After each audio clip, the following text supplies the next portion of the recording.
Bien, miren, la semana pasada aprendimos cosas importantes acerca de nosotros en nuestra relación con Dios. Vimos cómo cuando estamos alejados de Dios, lo que sucede es que se crea un vacío en nuestro corazón, empezamos a perseguir cosas y empezamos a elevar a la creación a un lugar en donde no le corresponde.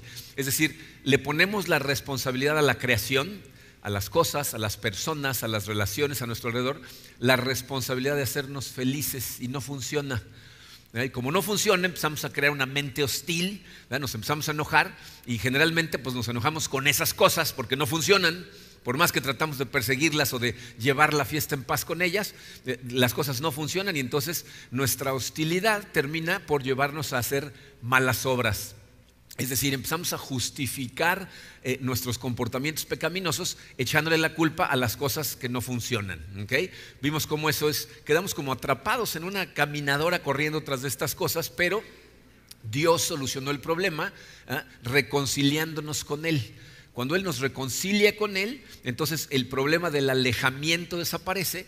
Yo empiezo a ver las cosas de forma diferente, es decir, me empiezo a dar cuenta que este mundo no es acerca de mí, que la gente no tiene la responsabilidad de hacerme feliz a mí, que las cosas no fueron puestas aquí para hacerme feliz a mí. Y cuando empiezo a ver las cosas de otra forma, obviamente pues mi nueva percepción empieza a eliminar la hostilidad que tengo contra todas esas cosas, y eso de forma natural cambia mi comportamiento y entonces empiezo a vivir de una forma diferente.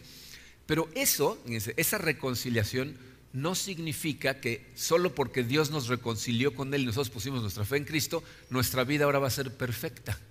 Ahora todo va a salir bien, mi matrimonio va a estar restaurado, mis hijos van a ser obedientes, ¿no? Vamos a tener nuestras finanzas totalmente bajo control, nadie se va a enfermar. Al revés, fíjense, Pablo en este momento nos va a llevar a analizar uno de los conceptos más difíciles de la Biblia, que es el asunto del sufrimiento, ¿no? El sufrimiento es uno de los problemas más grandes para los creyentes, porque es pues, la prueba de nuestra fe.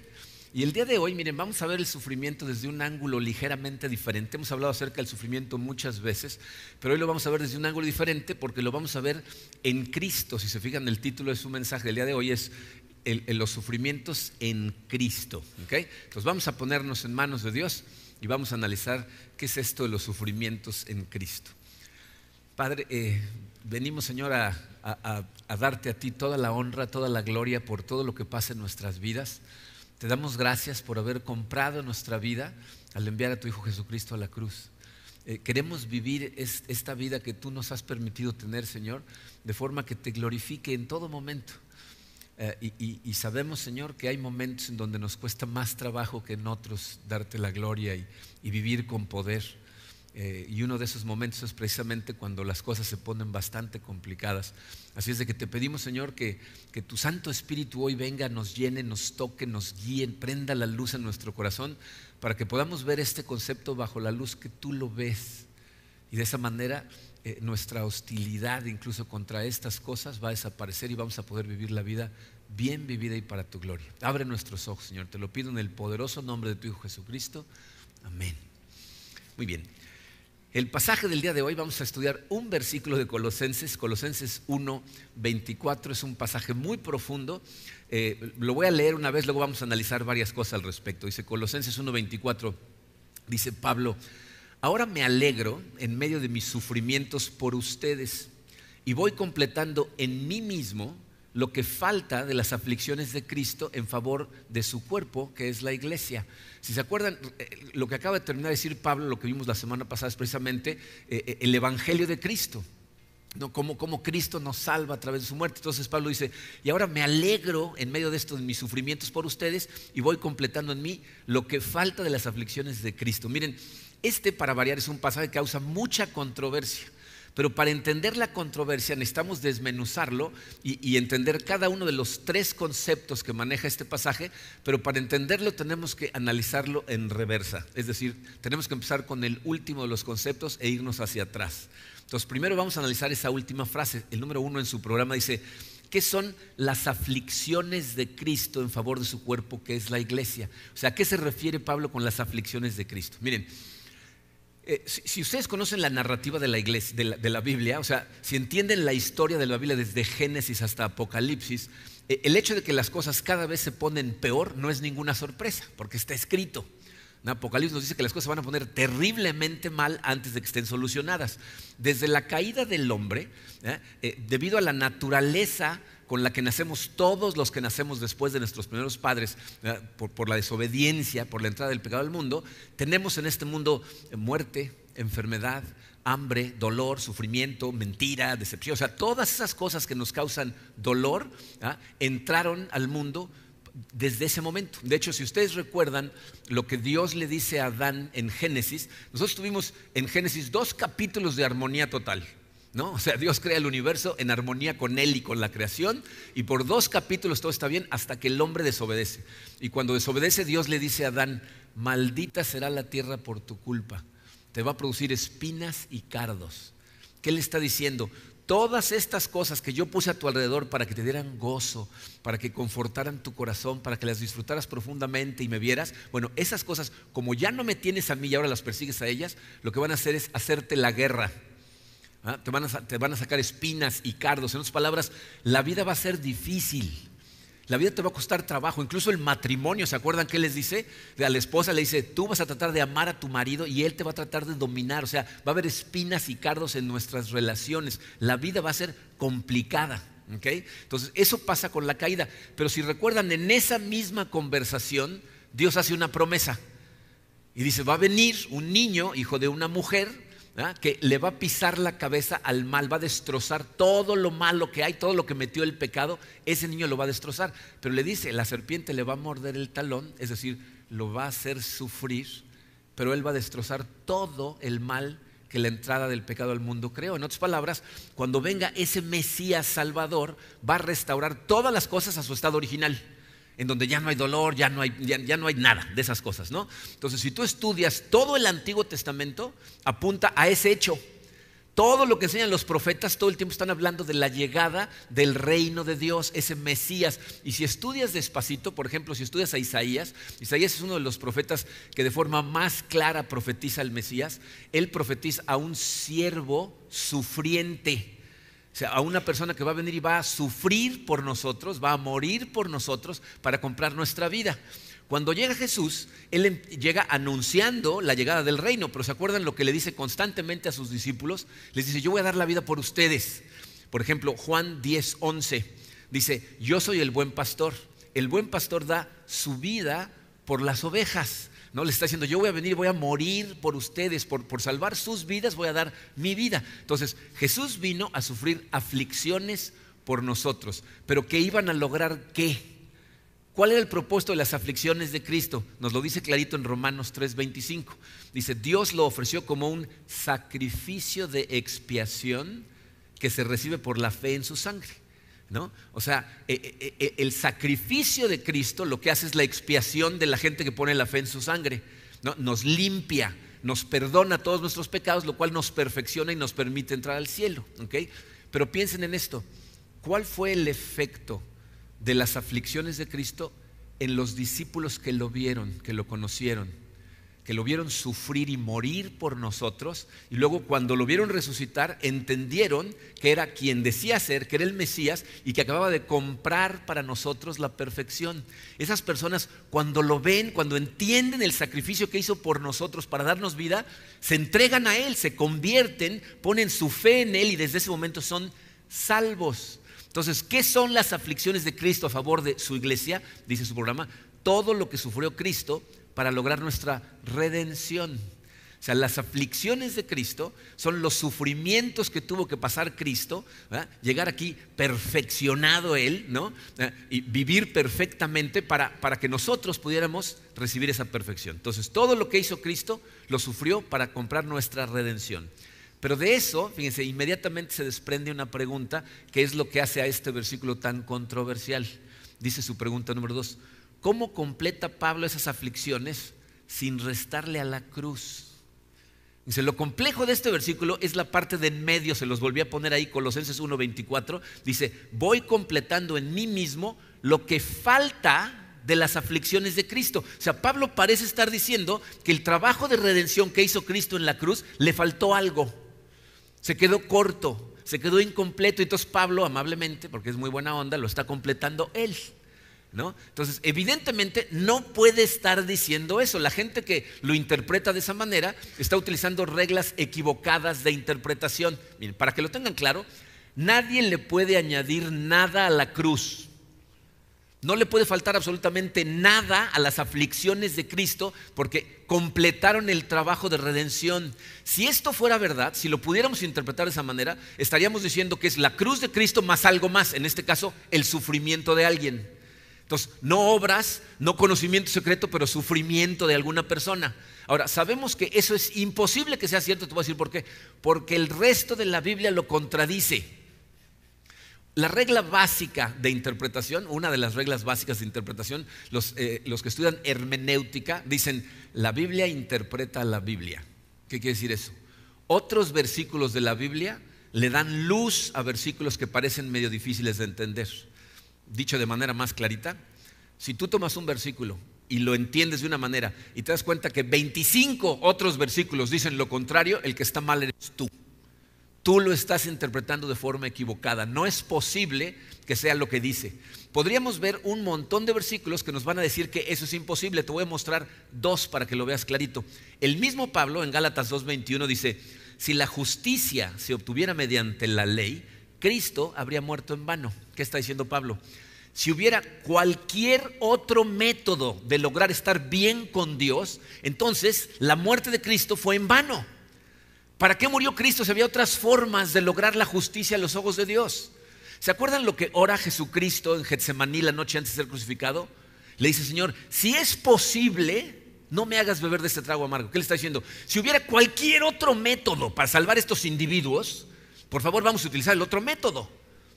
Pero no hay otro método y entonces muere en la cruz. Entonces, si hubiera cualquier otra posibilidad de estar bien a los ojos de Dios, que a través de las aflicciones y el sacrificio de Jesucristo lo hubiera hecho de esa manera.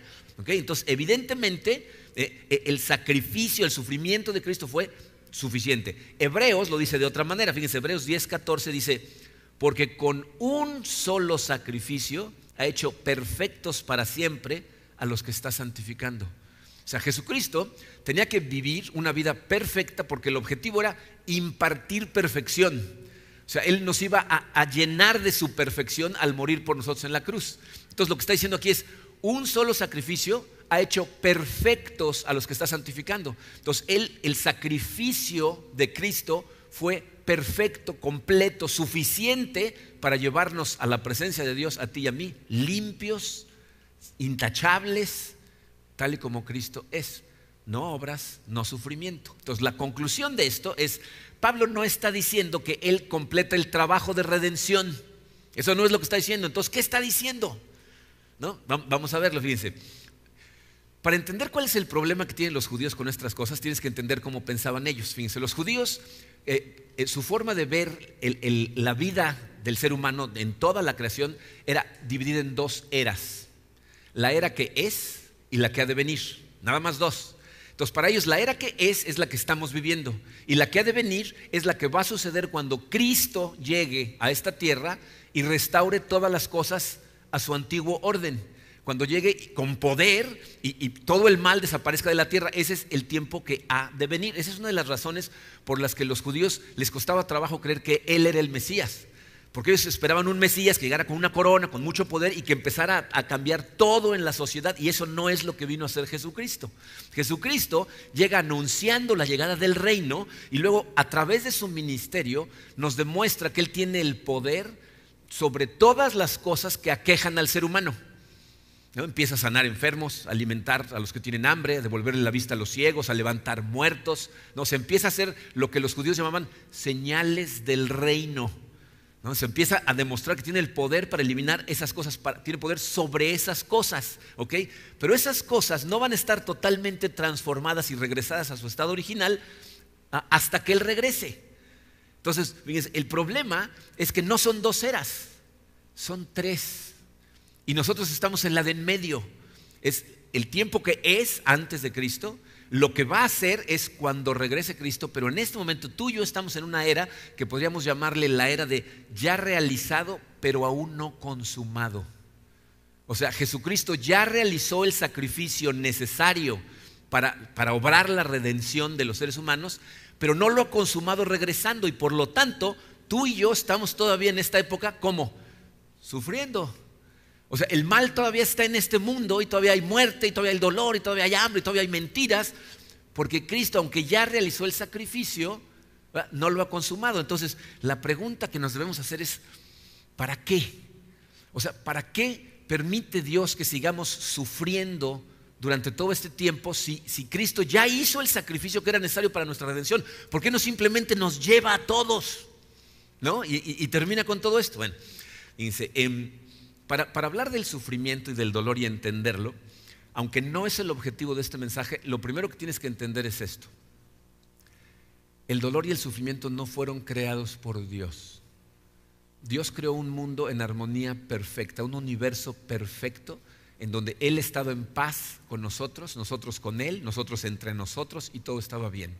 El dolor y el sufrimiento lo causamos nosotros, que lo metimos al mundo con nuestra desobediencia. Dios lo que hace es aprovechar ese dolor y ese sufrimiento, utilizarlo como herramienta para sus propósitos. Entonces, fíjense, ya hablamos cómo en el caso de Jesucristo, cómo fue utilizado el sufrimiento de Jesucristo. Cuando la gente lo vio sufrir, lo vio entregar su vida por nosotros, ¿verdad? Verlo resucitar, lo que hizo fue transformar la vida de esta gente, ¿no? Estas personas permitieron que el Espíritu Santo de Dios invadiera sus vidas, y de hecho Pablo va más allá porque dice, no, ahora Él vive por nosotros. Ahora ya no vivimos nosotros, sino el que vive es Él. De hecho, vamos a leerlo, Gálatas 2:20, dice Pablo, he sido crucificado con Cristo y ya no vivo yo, sino que Cristo vive en mí. Lo que ahora vivo en el cuerpo, lo vivo por la fe en el Hijo de Dios, quien me amó y dio su vida por mí. O sea, yo soy consciente de lo que Él hizo, que dio su vida por mí, entonces me entrego a Él, y ahora ya no soy yo. Pablo lo dice clarito, ya no soy yo el que vive en este cuerpo, es Él. Yo vivo por fe en Él. Entonces, ¿cómo es que Pablo puede decir que se están completando las aflicciones de Cristo en su cuerpo? Pues está muy clarito, ¿no? Se los puse así en su programa. El que está sufriendo por nosotros es Cristo en Pablo. Porque Pablo está diciendo, esto no lo estoy haciendo yo con mis propias fuerzas. Esto lo estoy haciendo yo porque soy muy buena persona. Lo está haciendo Cristo en mí. Es decir, el que está completando ciertas cosas, que ahorita vamos a ver qué está completando, pero el que está completando ciertas cosas es Cristo. Y les voy a decir lo que esto significa. Significa que ningún cristiano que está sobreponiéndose a la adversidad tiene absolutamente nada de qué jactarse. Porque el que lo está haciendo, si está en Cristo, es Cristo. Si tú te estás sobreponiendo por fuerza de voluntad, porque eres muy macho, porque tú puedes, entonces le estás dando gloria a ti, no a Dios. Pero cuando estás en Cristo, la fuerza viene de Él. ¿Okay? Todo viene de Él para que lo puedas hacer. ¿Okay? Entonces, es Cristo y no Pablo. Por eso no le está restando la cruz. Pero vamos a ver qué es lo que está logrando Jesús en nuestras aflicciones. Porque yo sé lo que algunos de ustedes están pensando. Pues era Cristo en mí, pero yo estoy sufriendo. O sea, el dolor es real, ¿no? Entonces, ahorita voy a hablar de eso. Vamos a llegar de eso al final. Pero antes quiero contestar la pregunta 3. Dice, ¿por qué se alegra Pablo en medio de sufrimiento por los colosenses? ¿Por qué su alegría es por otros? ¿Cómo puede alegrarse alguien en sus sufrimientos y por otras personas? Pero la pregunta real es, ¿qué es lo que está haciendo Cristo con todo este sufrimiento? Miren, ¿saben cómo es más fácil entender esto? Si primero lo comparamos a otra área de nuestras vidas que no es tan dolorosa. Vamos a compararlo con el área de las riquezas. Les voy a decir cuál es la realidad de todos los seres humanos.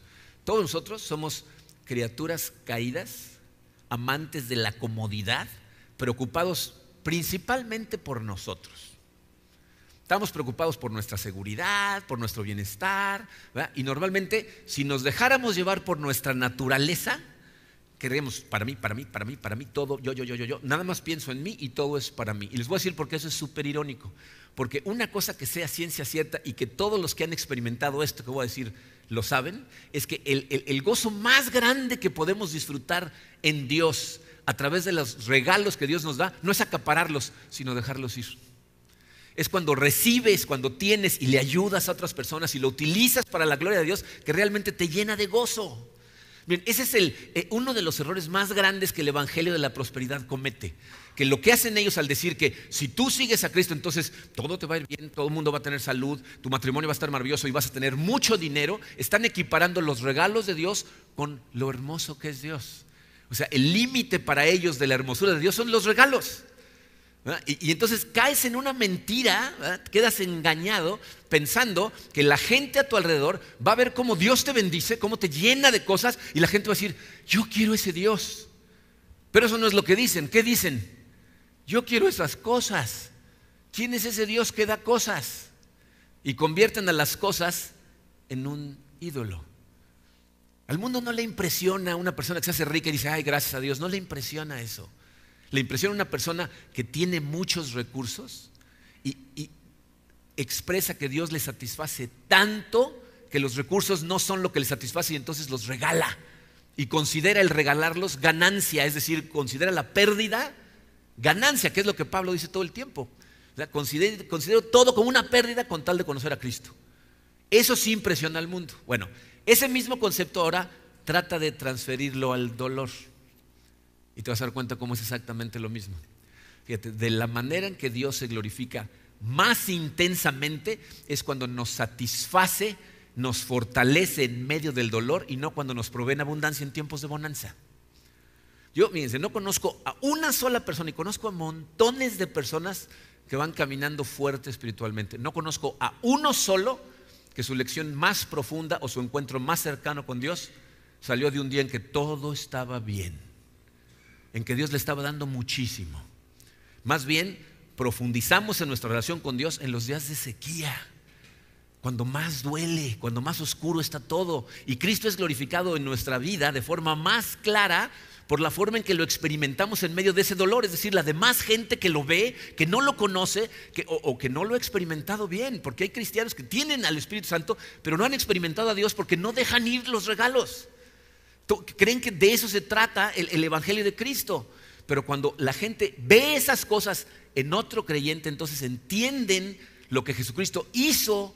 Y al igual que los discípulos de aquel entonces, entregan su vida a Cristo. Tiene el mismo efecto cuando te ven sufrir a ti bien que los discípulos cuando vieron a Cristo sufrir bien.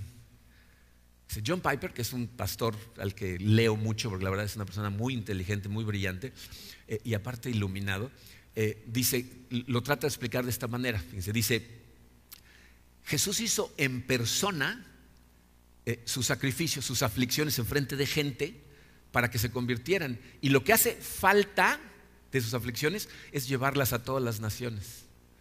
Porque todas las naciones no estuvieron ahí para verlo, no saben lo que pasó.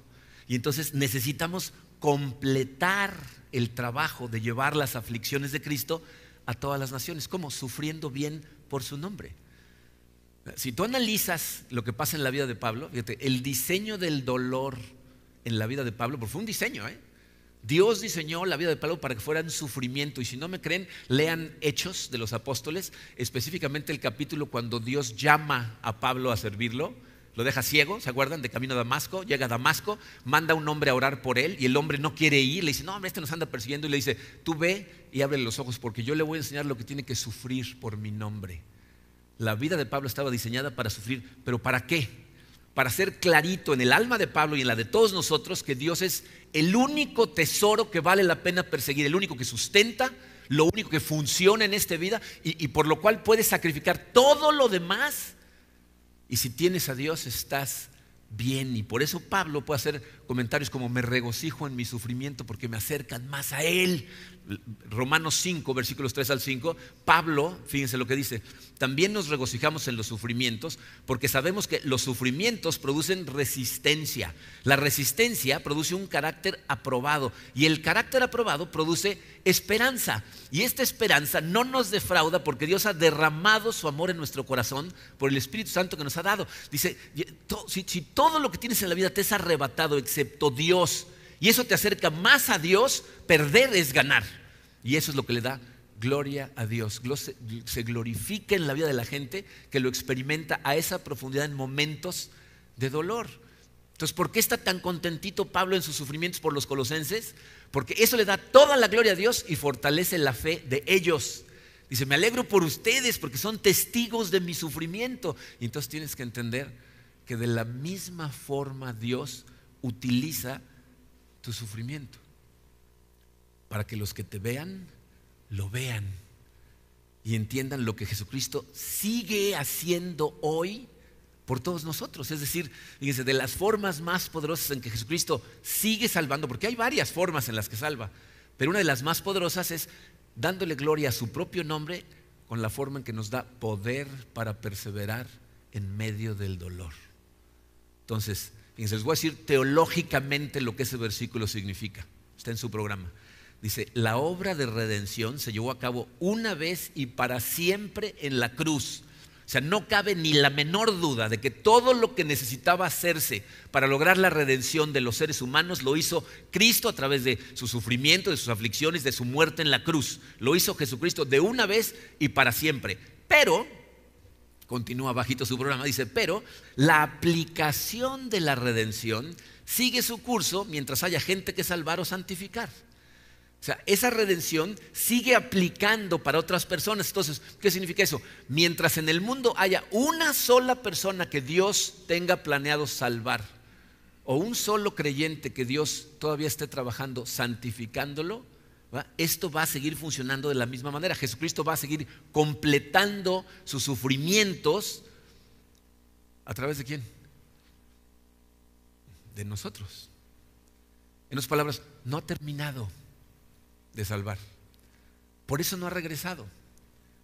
Por eso no ha restaurado todo, que es lo que nos dice Pedro, ¿no? El segundo de Pedro 3:9 dice, el Señor no tarda en cumplir su promesa, según entienden algunos la tardanza, más bien Él tiene paciencia con ustedes, porque no quiere que nadie perezca, sino que todos se arrepientan. Miren, Jesucristo va a regresar. Y el día que eso suceda, se acabó su paciencia, los que se iban a salvar se van a ver salvado, y por eso Pablo está contento por los colosenses, por los que se están salvando, por el testimonio que está dando con su sufrimiento. Pero mientras, pues tú y yo seguimos aquí y vamos a seguir sufriendo. ¿Están de acuerdo? Entonces, la pregunta número 4, ¿qué significa esto para todos nosotros? ¿Significa que no nos duele? Porque si Cristo realmente está a ti, entonces ¿no te duele? Evidentemente no, porque digo, aquí hay muchos ejemplos de que eso no es verdad. Y escúchenme clarito, por favor. Si alguien te trata de vender esa idea, te está engañando. Lo que quiere es tu dinero. Esa gente que dice, pare de sufrir, venga aquí, y el sufrimiento se termina, nada más cáigale con 500 pesos. Te están engañando. ¿Okay? De acuerdo a la Biblia, nuestra vida va a ser complicada. El dolor es real. La diferencia en el sufrimiento de una persona cuando está enfocado y aferrado a la mano de Dios comparada con una que no lo está, miren, es difícil de explicar para alguien que nunca lo ha intentado y nunca lo ha experimentado. Tú tienes dos opciones, porque lo que cambia es tu fuente de fortaleza. Tú tienes dos opciones. Cuando llega ese día terrible o esas noches, como suele suceder en la noche, en donde te atacan todos tus padecimientos, todos tus dolores, todo tu sufrimiento, tú tienes dos opciones. Puedes revolcarte en tu ansiedad, en tus pensamientos, en estar pensando en el futuro, en lo que podía haber sido. O sea, tú puedes estar revolcándote en eso y terminar llorando, deprimido, agotado, enojado, amargado. O en esos momentos puedes acudir a Dios y a través de la meditación en su palabra, la oración, el conectarte verdaderamente con Él, dejarlo llenarte de paz y de tranquilidad en esos momentos que son tan oscuros. Miren, yo les puedo contar de las dos, porque he experimentado las dos a veces la misma noche. ¿No es real? O sea, que estás en la noche y de repente te despiertas y como estás todavía ni despierto ni dormido y empiezas a pensar en lo que puede ser y en lo que va a suceder y qué tal si pasa esto y qué tal si, y te empieza a angustiar y te empiezas a enojar y de repente en esos momentos como que el Espíritu Santo te dice, ¿qué haces? Y entonces acudes a Él.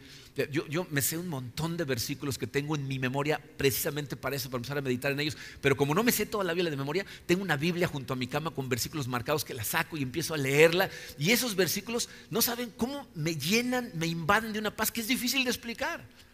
Dice, es uno de los versículos que me ayuda cuando no puedo ni dormir por la preocupación. Salmos 3, versículos 4 y 6 dice, clamo al Señor a voz en cuello y desde su monte santo Él me responde. Selah. ¿Saben qué significa esa palabra Selah? Detente y medita.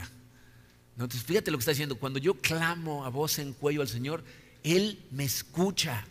Y continúa, dice, yo me acuesto, me duermo y vuelvo a despertar porque el Señor me sostiene. Nada más pensar en eso, Él es el que me está sosteniendo. No me asustan los numerosos escuadrones que me acosan por doquier. O sea, en el momento que tú realmente meditas en estas cosas, es una cosa inexplicable cómo tu corazón empieza a llenarse de paz, de tranquilidad, te deja descansar en Él. Y Dios se glorifica en esto cuando tú y yo sufrimos en Él, le damos gloria. Y es en esos momentos cuando gente que no lo conoce te ve y lo que puede ver es lo hermoso del Dios al que sirves, que te conforta y te da fortaleza. Miren, ¿saben cuál es la realidad? El mundo no tiene parámetros para entender esto. O sea, fuera de la Biblia, fuera del Evangelio de Cristo, no hay parámetros para comprenderlo. Cuando Pablo dice, me gozo en mis dificultades, el mundo no comprende esas cosas y piensan que nada más lo estamos diciendo. Miren, hace como 8 años les pedí a todos que oráramos por un pastor en Texas que le dio un tumor negativo, o sea, de esos super malignos en el cerebro. Le encontraron un tumor sin encapsular en el cerebro. El más peligroso tumor que se pueden imaginar, ese le encontraron. Y entonces este hombre es un pastor muy famoso, lo siguen miles de personas por todo el mundo a través de lo que postean ellos en la red. Y entonces cuando le encontraron este tumor, le dijeron, tenemos que hacerte una cirugía, tenemos que sacarte ese tumor. Pero le dijeron, no sabemos cómo vas a quedar después. O sea, no sabemos si vas a sobrevivir la operación, lo más probable es que sí, pero no sabemos cómo vas a quedar, no sabemos si vas a poder hablar, no sabemos si vas a poder recordar todas las cosas que pasaron, si todo el conocimiento que tienes lo sigas teniendo, y no sabemos si vas a poder seguir haciendo lo que haces. Y entonces este pastor grabó un video para su iglesia antes de entrar a la cirugía. Y les voy a decir algo que dijo literalmente en ese video. Dijo, se los voy a leer, literal, dice: doy gracias a Dios que confió en mí con esta situación. Él ha sido tan bueno con nosotros y todo aquí ha sido tan hermoso por tanto tiempo que ha confiado en mí para sufrir bien frente a todos ustedes. Siento todo esto como un regalo que viene de Él. Cuando ese video fue posteado y visto por montones de personas en todo Estados Unidos y en todo el mundo no lo entendía, al grado que Associated Press, el lugar donde salen casi todas las noticias en Estados Unidos, mandaron a un grupo de reporteros que acamparon en su casa con él 2 días para que les explicara. Le dijeron, a ver, no entendemos cómo alguien puede ver esto como un regalo, cómo alguien puede decir que le da gusto, que puede sufrir por estas cosas. Explícanos, por favor. Y entonces, miren, quiero ser muy claro para que no te confundas. Los cristianos no somos masoquistas. No nos encanta el dolor. No decimos, Señor, quiero sufrir. Eso no es lo que sucede. O sea, no le damos gracias a Dios porque nos duele. Yo no le doy gracias a Dios porque mis hijos se quedaron ciegos. No le doy gracias por eso. ¿Sabes por qué nos regocijamos? Por lo que va a hacer con eso. Aunque no sepamos qué es. Aunque nunca lo vea yo, porque no sé qué va a hacer. Hay veces que hace cosas con nuestro dolor que otras personas les impacta y los transforma y tú ni siquiera los conoces, ni te ven, ni te hablan. No sé qué va a hacer, pero ¿sabes qué? Sí sé que todo lo que hace Dios tiene un propósito. Todo. Y gracias a Dios también tiene un límite. Dice que no nos da más de lo que podemos cargar. Yo te soy muy honesto, yo preferiría glorificar a Dios predicando. ¿No? Yo te glorifico, Señor, me predico, me porto lo mejor que puedo, quiero ser un buen testimonio, a lo mejor escribiendo, que mucha gente se la pasa molestándome con que escriba. Pero les voy a decir cuál es la realidad. El que escoge cómo lo voy a glorificar no soy yo, es Él.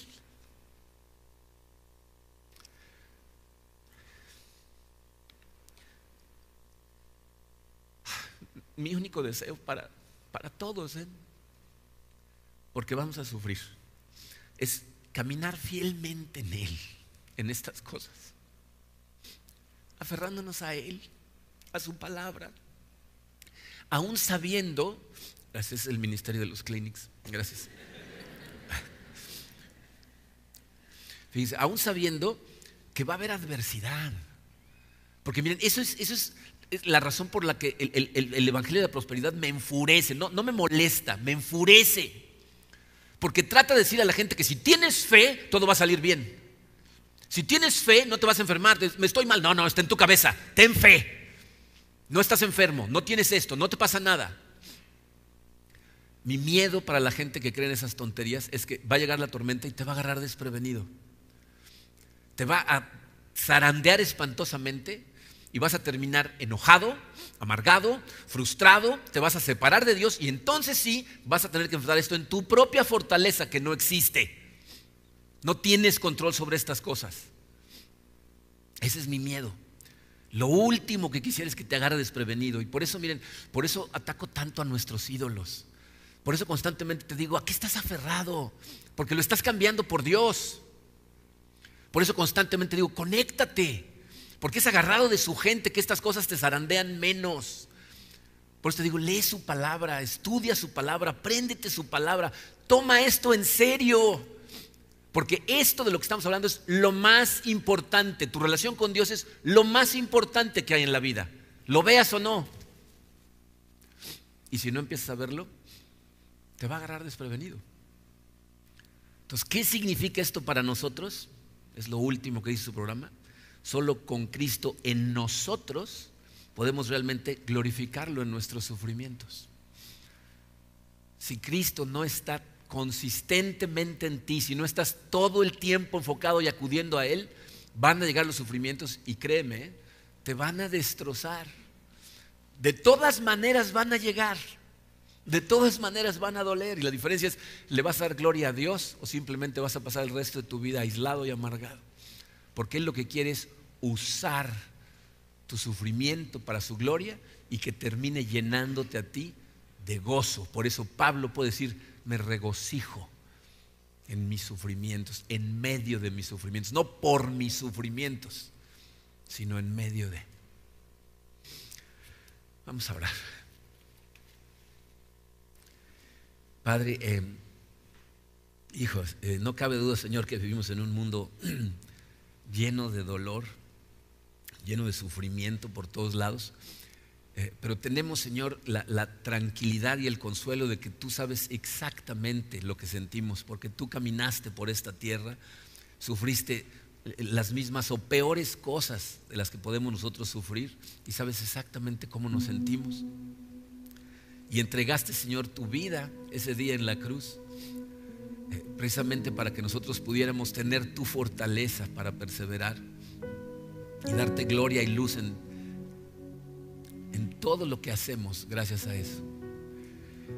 Mi oración el día de hoy, Señor, es porque cada uno de los que estamos aquí podamos sentir tu presencia de forma real, sentirte cuando más te necesitamos, que nos des la sabiduría, Señor, de siempre acudir a ti. Yo sé, Señor, que en esos momentos tu espíritu me habla, tu espíritu trata de sacarme de ese lugar y muchas veces nosotros mismos lo ignoramos.